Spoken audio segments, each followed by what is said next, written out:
আসসালামু আলাইকুম। SR math ফাউন্ডেশনের পক্ষ থেকে সবাইকে স্বাগত জানাচ্ছি। আজ একটি গুরুত্বপূর্ণ ভিডিও নিয়ে আপনাদের সামনে উপস্থিত হয়েছি। কপালে থাকলে অনেক কিছুই সম্ভব, আর কপালে যদি না থাকে তাহলে আপনার অনেক কিছুই সম্ভব হয়নি। আজ এই নোটিশটির মাধ্যমে আপনাদেরকে সেই বিষয়ে ব্যাখ্যা করার চেষ্টা করব। অনেকে আছে যে সারা জীবনে একটি দুটির উপরে পদোন্নতি পান নাই, আর অনেকে আছে যে এক লাফে তারা দেখা যায় 5, 6, 7 ধাপ উপরে চলে গেছেন। গণপ্রজাতন্ত্রী বাংলাদেশ সরকার শিক্ষা মন্ত্রণালয় মাধ্যমিক উচ্চ শিক্ষা বিভাগ সরকারি মাধ্যমিক 1 শাখা। তারপরে এটাতে দেখেন আজ 23 ফেব্রুয়ারি 2026 সালে একটা প্রজ্ঞাপন জারি করেছেন বাংলাদেশ সরকারি কর্ম কমিশন সচিবালয় 4 সেপ্টেম্বর 2024 তারিখের এত নং স্মারকের সুপারিশের আলোকে মাধ্যমিক উচ্চ শিক্ষা অধিদপ্তর নিয়োগ বিধিমালা 2021 অনুযায়ী মাধ্যমিক উচ্চ শিক্ষা অধিদপ্তরের আওতাধীন বিভিন্ন প্রতিষ্ঠানে কর্মরত নিম্নবর্ণিত কর্মচারীগণকে, কর্মচারী বলতে যারা 16তম গ্রেডে চাকরি করতেন তাদেরকে বোঝানো হয়েছে এখানে। জাতীয় বেতন স্কেল 2015 অনুসারে 16,000 থেকে দ্বিতীয় শ্রেণীর গ্রেড 10 সহকারী উপজেলা মাধ্যমিক শিক্ষা অফিসার পদে পদোন্নতি প্রদানপূর্বক তাদের নামের পাশে বর্ণিত কর্মস্থলে পদায়ন করা হলো। তার মানে তারা ছিল কম্পিউটার অপারেটর, এখন তারা উপজেলা মাধ্যমিক শিক্ষা অফিসার, যা এইখানে 7ম গ্রেডের শিক্ষকদের বা প্রধান শিক্ষকদেরকে তারা নিয়ন্ত্রণ করবেন। আর সহকারী শিক্ষক তো 9ম, 10ম, 8ম গ্রেডে তো আছেই। যেমন এখানে হচ্ছে মনিরা আক্তার 60 লিপিকার কাম কম্পিউটার অপারেটর, মানে উনি 60 লিপিকার ছিলেন। এগুলো 16-17তম গ্রেডের চাকরি। মাধ্যমিক উচ্চ শিক্ষা অধিদপ্তর বাংলাদেশ ঢাকা, ওনাকে দেখেন পদোন্নতি করে কি দেওয়া হয়েছে, উপজেলা মাধ্যমিক শিক্ষা অফিসার লোহজং মুন্সিগঞ্জ আসমা পারভিন। এই যে আসমা পারভিন, ওনাকে দেওয়া হয়েছে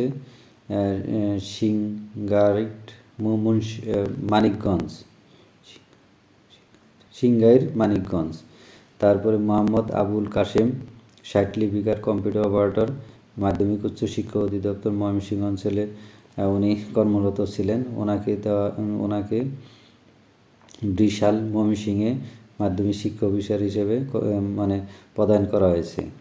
এইভাবে দেখেন আসাদুজ্জামান 60 লিপিকার, এনাকে চান্দিনা কুমিল্লা নিয়োগ দেওয়া হয়েছে। তারপরে হাইদুল ইসলাম, ইনিও 60 লিপিকার ছিলেন, ওনাকে তিতাস কুমিল্লায় দেওয়া হয়েছে, প্রদান করা হয়েছে। তারপরে মোসাম্মদ হেলেনা বেগম, এনাকে সদর বরিশালে প্রদান করা হয়েছে। নাজমা আক্তার 2য় শ্রেণী সহকারী উপজেলা মাধ্যমিক শিক্ষা অফিসার রূপসা খুলনায় প্রদান করা হয়েছে। এইভাবে দেখেন প্রত্যেকটা এনামুল হক, ইনিও 60 লিপিকার ছিল। তারপরে এনাকে বাকেরগঞ্জ বরিশালে দেওয়া হয়েছে মোহাম্মদ নুরুজ্জামান, ইনি হিসাব রক্ষক ছিলেন, উচ্চমান সহকারী ছিলেন ইডেন মহিলা কলেজে। এনাকেও উপজেলা মাধ্যমিক শিক্ষা অফিসার হিসেবে 2500 নারায়ণগঞ্জে প্রদান করা হয়েছে। তারপরে আব্দুল কাইম, এনাকেও নরসিংদীতে প্রদান করা হয়েছে। শহীদুল ইসলাম, তারপরে সহকারী উপজেলা মাধ্যমিক শিক্ষা অফিসার মাধ্যমিক শিক্ষা অফিস। তারপরে এটা ভুয়াপুর টাঙ্গাইলে দেওয়া হয়েছে মোহাম্মদ ইসলাম ভুইয়া। তারপরে সালে আফরোজ উচ্চমান সহকারী ছিলেন, এনারাও সবাই উচ্চমান সহকারী। তারপরে উচ্চমান সহকারী এনাকে প্রদান করা হয়েছে। তারপরে ইনি ছিলেন মোহাম্মদ আমির হোসেন, উনি ছিলেন প্রধান সহকারী, ওনাকে সহকারী উপজেলা মাধ্যমিক শিক্ষা অফিসার মুরাদনগর কুমিল্লায় প্রদান করা হয়েছে। তারপরে রঘুনাথ পাল, তারপরে আছে এনাকে গাবতলী বগুড়ায় প্রদান করা হয়েছে। তারপরে আমরা নিচের দিকে চলে যাই, মোহাম্মদ আবদুল্লাহ হিসাব রক্ষক উপজেলা মাধ্যমিক শিক্ষা অফিস।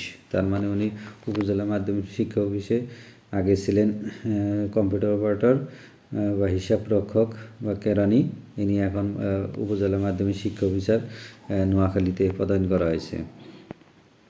তারপরে আমরা নিচের দিকে আরও যাই। এইরকম করে আপনি যদি দেখেন এনারা সবাই ছিলেন হিসাব রক্ষক, হিসাব রক্ষক, হিসাব রক্ষক, হিসাব রক্ষক। তারপরে নিচের দিকে আসতেছে আব্দুল রাজ্জাক মণ্ডল, হিসাব রক্ষক, হিসাব রক্ষক। তাহলে আপনারা লিস্টটা দেখে নেবেন। আমি নিচের দিকে চলে যাচ্ছি, কারণ সবগুলো বলতে গেলে আমার ভিডিও বড় হয়ে যাবে। অনেকে তখন বলবেন যে এত বড় ভিডিও তো আর কেউ দেখতে চায় না। আর আমি এই ভিডিওটি অনেক কষ্ট করে করা হয়, তাহলে ভিডিওটি ভালো লাগলে অবশ্যই আমার চ্যানেলটিকে সাবস্ক্রাইব করে রাখবেন। এনারা সবাই হিসাব রক্ষক ছিলেন। অনেকেই সারা জীবনে 2টির উপর পদোন্নতি পাননি, অথচ এখানে দেখেন আপনারা প্রত্যেকজনে 5-7 ধাপ উপরে মানে ধাপ অতিক্রম করে আজ এই অবস্থায় তারা চলে গেছেন। এবং প্রত্যেকজনই একজন উপজেলা মাধ্যমিক শিক্ষা অফিসার, অনেকটা বিশাল একটা পদ। সেই পদে তাদেরকে পদোন্নতি করা হয়েছে।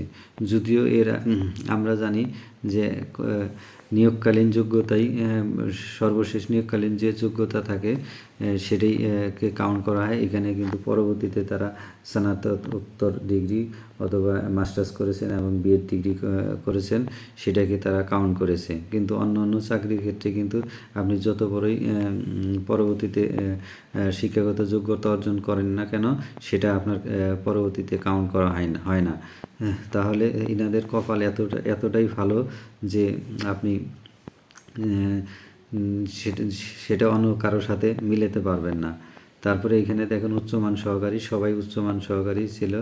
এই যে রাষ্ট্রপতি দেখেন, আমি সর্বশেষ বলছি সাইদুর রহমান, প্রধান সহকারী, মূল পদ হিসাব রক্ষক। তার মানে এনারা সবাই ছিলেন হিসাব রক্ষক বা 16তম গ্রেডে। এখন তারা 2য় শ্রেণী, অর্থাৎ এনাদের গ্রেড আরও পদোন্নতি হয়ে তারা দেখা যায় যে 6ম-7ম গ্রেড পর্যন্ত চলে যাবেন যথাযথ কর্তৃপক্ষের। তারপরে এখানে দেখেন বলা আছে যথাযথ কর্তৃপক্ষ অনুমোদন ক্রমে জনস্বার্থে এই আদেশটি জারি করা হলো।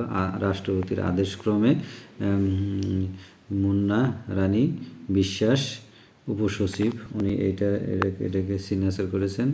তাহলে এখানে অনুলিপি বিভিন্ন অধিদপ্তরে চলে যাবে। এই ছিল তাদের মানে সর্বশেষ আঙ্গুর কি কলা গাছের মতো সেই তথ্য মতে।